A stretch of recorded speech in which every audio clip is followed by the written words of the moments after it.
Another breakdown. This week we'll be breaking down UFC Kansas City featuring Max Holloway and Arnold Allen in the main event. We'll be breaking down the card from bottom to top, the main card. Starting with first, we have the first fight. Clay Guida, 38-22 versus Rafael Garcia, 15-3. Clay Guida, 41 years old. Rafael Garcia, 28. Clay Guida's coming off a win versus Scott Holtzman. Rafael Garcia's coming off a win versus Masha Tate. We have two fighters here. Clay Guida, OG in the game. One of the fighters I first watched and got me into the game, honestly. High pressure fighter, good wrestler, good cardio, good pressure. We have Rafael Garcia, stocky, strong guy, powerful, good takedowns. So it should be a good fight.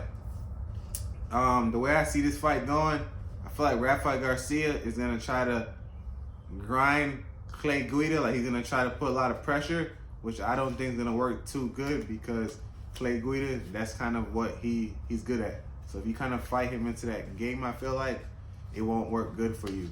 I feel like the best guys right now that's beating Clay Guida in this time of his career, since he's obviously at the tail end of his career, are going to be guys more, say, diverse on the ground that could catch him in tricky submissions, like Claudio Puellas, when he caught him in that knee bar, when he gets caught in guillotines, just small, tricky submissions. But Rafael Garcia, I feel like he's just going to be either try to catch him with a power punches, which Clay Guida could shoot under, or try to catch him in one punch where Clay Guida, again, he can shoot under or value him with the more punches. So this fight starting off the main card should be a decent fight. I see it maybe going to a decision, honestly. And I'm going to be leaning towards the underdog Clay Guida. I'm not sure if I read the odds for this fight, but we had Clay Guida at a plus 231 underdog, and we had Rafael Garcia at a minus 271 favorite. So with this fight, honestly, it's a dog or pass situation. I wouldn't put minus 271 on Rafael Garcia, honestly. So again, dog or pass, either go with the underdog Clay Guida to pull out the upset or save your money. Right, yeah, not much more to be said about this fight. Clay Guida, obviously OG of the game. He has 5 wins by submission. Rafael Garcia, according to the UFC app, averaging 4 takedowns per fight. So I expect this fight to probably have a lot of grappling involved, and I think it's going to depend on who can push the pace. I'm liking Garcia right now, just the younger guys. Clay Guida's just getting old, man, and I feel like a lot of our favorite fighters are getting old. We're going to talk about Edson Barboza later on this card, but we'll see for sure. All right. Next up on the main card, we have Pedro Munhoz, 19-7, Chris Garretiz, 19-3. Currently, the odds are plus 177, Pedro Munhoz, minus 207, Chris Garretiz. This fight here is my most anticipated fight on the main card, honestly.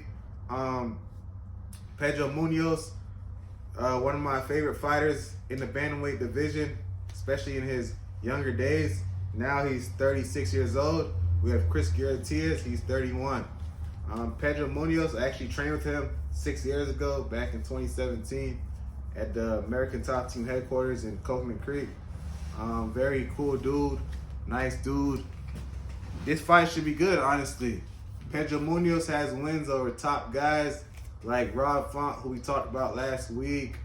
Guys like Rafael Sansel, Cody Garbrandt. His last fight, he fought Sean O'Malley. It ended in a controversial eye poke. Frankie Edgar, he fought a bunch of guys. The problem with Pedro Munhoz, I would say, in his game is he don't move his head that much. He's kind of just there. Like he's more of a he's a true fighter. He wants to just fight there, bring that dog out of him, punch you punch him back, and see who's the tougher guy, who falls first. Or if you get hurt, you shoot him for a sloppy takedown. He takes the neck, puts you in the guillotine. Over. It's over. So that's the match. That's what we have with Pedro Munoz. Then we have Chris Gutierrez. He's, I believe, on a 7-fight win streak. Last time he lost was in the Ultimate Fighter finale. He's a solid opponent. Good calf kicks. Him and his opponent, actually, him and Pedro Munoz. I feel like Chris Gutierrez, at least on the feet wise, not jiu-jitsu wise, but on the feet wise, it's just a sharper, polished, more polished version of Pedro Munoz, actually. Because they both use the same weapons. They both like to use that calf kick, the low calf kick to the outside lead leg. They both like, again, that use that jab. You like to use the jab. Pedro Munoz will rush in a little bit more with hooks, a little bit more loopy, because again, like I said, he's a little bit more brawler style, and Chris Gutierrez is going to be a little bit more polished version. So it's going to be honestly about who can stick to their game plan more. It's going to be, for example, like when Pedro Munoz fought Garbrandt. When they stayed at distance, Garbrandt was winning. He was the cleaner striker, obviously. But when Garbrandt got into a brawl after Pedro Munoz forced it, that's when Pedro Munoz found his opportunity, landed a sharp hook, end the fight. So same thing I think in this fight. Pedro Munoz is going to have to make the fight a dog fight. He's going to have to come forward, close the distance, try to move his head a little bit more, keep his guard up. Chris Gutierrez is going to try to pop the jab, use the calf kicks, just look pretty on the outside. His last fight, he ended the fight with a flying knee on Pedro Munoz, Pedro Munoz, sorry, Frankie Edgar. But I think Pedro Munoz should be hip to that. And also Pedro Munoz should be hungry for a fight as well, because his last fight was a no contest to IPO, and the 2 fights before that he lost. So he really needs a win in this fight. So I'm sure he's going to come out very determined to get a win. And plus, a lot of people was talking crap, saying he quit in that last fight. So I'm sure he's going to come out and look to get this win. So for my pick for this fight, very hard, honestly. The odds again is plus 177, minus 207. So again, I'm leaning towards the underdog, honestly. I'm going to go with the vet again, just like last week we talked about the Adrian Yanez fight. It's honestly about the same part in the rankings. Okay, we're going to see if Chris Gutierrez can jump from 13 to 8, and we'll find out this weekend. My pick again so far is Pedro Munoz. Yeah, not much more to be said about that. Probably a lot of calf kicks. And then, like you said, Munoz going to try to close the distance. I think he's the shorter guy. I think he's got he's got the shorter reach, so he's going to want to get inside. Interesting to see as a veteran, if he's crafty and he wants to mix in the grappling, make it a full MMA fight, not a kickboxing fight. But my prediction here is not really so much. I guess like you said, it's a close fight. It's kind of like probably like a dog or pass situation here too. But I really want to see. Funny that you brought up Adrian Yanez. I want to see Adrian Yanez versus Pedro Munoz myself, and we did say that Adrian Yanez should get the loser of this fight. So I'm taking Chris Gutierrez just because I want to see Adrian Yanez versus Pedro Munoz.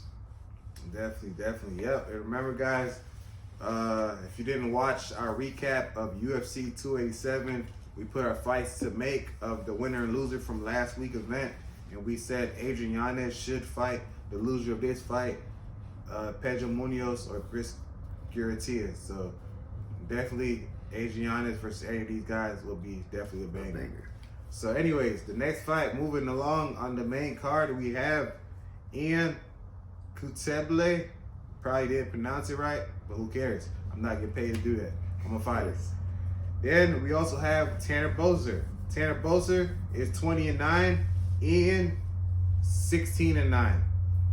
Ian is coming off of a 3-fight losing streak.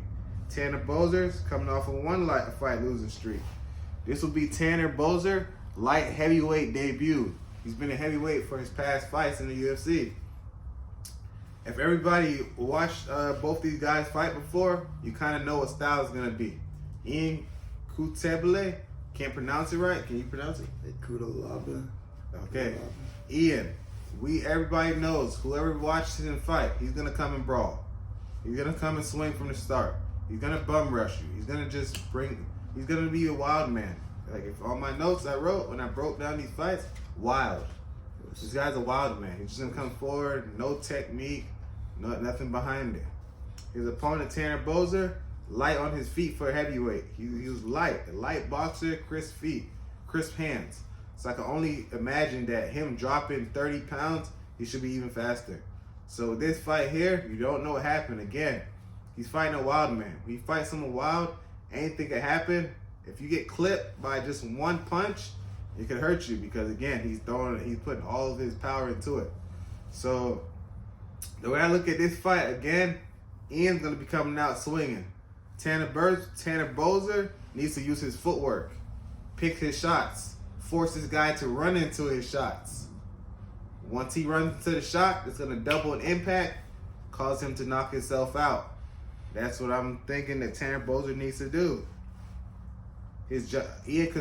Ian job is on the line. He's on a 3-fight losing streak. You know he's gonna come out desperate. That's probably what he's gonna do, unless he wants to play smart and try to wrestle because hey, my job is on the line. Let me see if I could just grind out a decision. Let me see if I could do this. But I honestly don't see that happening because again, if you've seen this guy fight before, I never seen him in a technical fight in the UFC, honestly. Thanks. So my pick for this fight though is actually Tanner Boser. I think he's gonna be more technical, keep the fight at a distance. And honestly, again, I know this guy's wild. Everyone that watched him know he's wild. So I'm sure Tanner Boser is gonna be ready for that. So that is my pick for Tanner Boser versus Ian Coutabile. Yep, 100%. I think if Tanner Boser's watched any film, like when he took this fight, he probably knew exactly what he needed to do. I feel like Ian's last fights, like the Alcalaya fights, I can't remember anyone's names off the top of my head, I'm sorry, but all the knockout losses, it just seems he's coming in wild. They're setting their feet, picking their shot, boom, like you said, knocks himself out. And Boser being like he's coming down from heavyweight, I'm sure he's more than ready to see some power coming his way. And I believe is he the underdog? Yes, we have minus 135 Ian and plus 115 Tanner Boser. Your smart bets, Tanner Boser. Yes, sir. All right, so the next fight we have on the card is the featured bout. We have Dustin Jacoby, 18-6 with 1 draw. And we have Azmat Murzakanov, 12-0, undefeated Russian. Currently, the odds is Justin Jacoby minus 152 and Azmat plus 132. Okay? Dustin Jacoby coming off a split decision loss to Khalil Roundtree. Before that, he was on an 8-fight winning streak. Azmat, obviously, he's undefeated, 12-0, so he's on a 12-fight winning streak. In this fight, we have Azmat, the southpaw, facing Jacoby. I think this should be a good fight. Jacoby, I think, will be more technical. He's going to be longer. He's experiencing glory. He fought guys like Alex Pereira, who we talked about last week. So with this fight, I feel like Jacoby just needs to keep his distance, look for his shots, and look for Azmat to overcommit and look for the counter shot right there. And I feel like he could just seal the deal with that. We're going to see, after coming off a split decision loss, we're going to see how his mental is, though. Is he going to be frustrated that he lost a split decision and be more aggressive, which is going to, maybe leave him open for more counters, or might open up the finish? We don't know. But that's the great thing about fighting. We get the opportunity to find out. So that's how I'm seeing it going, honestly. Azmat's going to look for the big punches, big knees, and then we have, again, Dustin Jacoby. He's going to look to counter shot, stay long, stay technical, and again, so the odds here, minus 152, plus 132. If you're looking to put money in this fight, I lean towards the favorite, minus 152, Dustin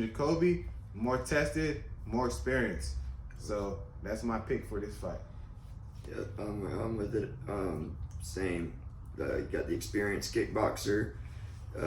When you're talking about, like, you fought dudes like Alex Pereira, you've been at the top of kickboxing, and now you're fighting a guy whose background in MMA is very much a striker, but he's got really one tool. We're watching film before we started this breakdown, and Azamat's throwing the left hand a lot. It's looping and leaning. I feel like a guy like Dustin Jacoby, if he can't get the finish, he can at least stay away from the left hand for 3 rounds. So, again, leaning towards the favorite, Dustin Jacoby. All right, and in your co-main event, we have Edson Barboza, 22 wins and 11 losses, versus Billy Quarantillo, 17 wins and 4 losses. Edson Barboza, 2-fight losing streak. Last fight was against Bryce Mitchell. Billy Quarantillo, he's on a 1-fight winning streak. His last win was versus Alex Hernandez. Okay, so here we go. We're gonna break down this fight. We have Edson Barboza, OG of the game. Everybody know he's known for that spinning wheel kick against Terry Edom. Who doesn't know that wheel kick? The flying knees he did to Benel Dariush, I believe, right? Mm-hmm. Savage. The knockout he had versus Shane Burgos, nasty delayed knockout. Finish fights with knees, body shots, uppercuts, spinning wheel kicks, spinning back, anything you know. Elite striker. Billy Quarantillo, well-rounded fighter, bunch of wins by different methods. Submissions he has on his records. TKOs by ground and pound he has on his records. And obviously he has decisions. Edson Barboza getting up in age now, 37. Billy Quarantillo, 34. Edson Barboza, 37. You know, they say one of the things that goes first is your speed. So those kicks are slowing down a little bit. Obviously, everybody knows Edson Barboza, if he could have his way, he wants to knock you out. He wants to strike, chop your legs, beat your legs up, maybe break your ribs. Remember that fight when he fought Dan Hooker? The beating he put on Dan Hooker. Man, that was brutal. So that's what Edson Barboza is trying to do. Everyone knows that. Edson Barboza, last lost to Bryce Mitchell. He got dropped in that fight actually, and he got out-grappled. I think he got dropped not because Bryce Mitchell's a better striker. He was just so caught focusing on the takedown. Yeah. So I think in this fight here, he has to really focus on not worrying about the takedown and make sure his defense up top is on point, especially being older. Chin is getting less durable. Billy Quarantillo lost me some money my last fight actually. I had Alex Hernandez. Alex Hernandez made his first fight to 145 actually. He was dominating. He was winning the first round. Then he faded, gassed out, and then Billy Quarantillo took over. Billy Quarantillo, he's one of those fighters that gets stronger as the fight goes. He has a good gas tank, so sometimes he might get beat up at the beginning, but then he kind of outlasts his opponent, and then he just takes over. So with this fight, it could go plenty of ways. I mean, if Edson Barboza could catch him early, perfect. Early night, good. But if this fight gets dragged out to the later rounds and it's no money in the bank, like Edson Barboza didn't score a lot of points with leg kicks, body, and like Billy Quarantillo is fresh, it's gonna be a long night for Edson Barboza. So Edson Barboza has to score early and first, and he has to do damage first, early in the fight, or he has to finish it. But the later the fight goes and Billy Quarantillo is still fresh, then I'm gonna be edging more towards Billy Quarantillo. But in this fight, I'm gonna go with, again, dog or pass, plus 146. Based on Edson Barboza's last fights, you might not want to bet on him, but again, it's kind of really what we're going back to that raw font, Adrianez. You got these young guys coming out trying to take these older guys' spot, and certain old guys, you gotta feel like they're not gonna just let it happen just like that. Right. So with that, I'm gonna say I think Edson Barboza took more than a year off, so he had about 12, 13 months to refresh his mind, And I think he comes out and he either gets the finish or again he does damage in early rounds and takes a decision. So I'm going with Edson Barboza. Yeah, I went back and forth with this one a good bit.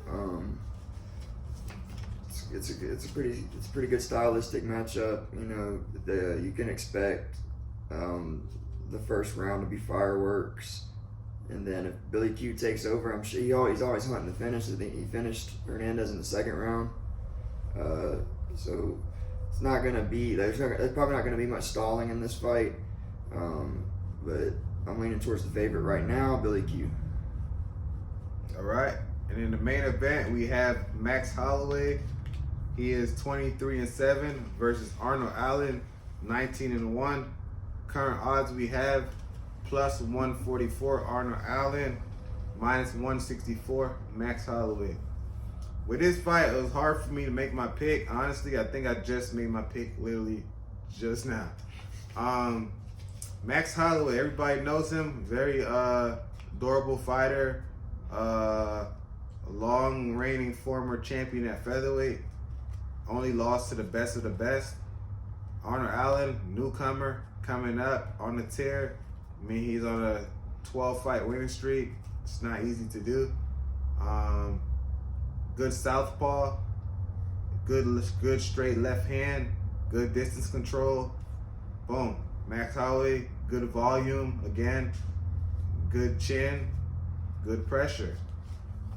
This is going to be interesting because, again, we know Arnold Allen's going to try to keep his distance, land those straight punches. But Max Holloway is going to try to land more than one. That's the problem. When Allen throws one, Max Holloway is going to throw 2, 3, 4, 5. Then Allen might throw 2. Holloway's going to throw 5, 6, 7, 8.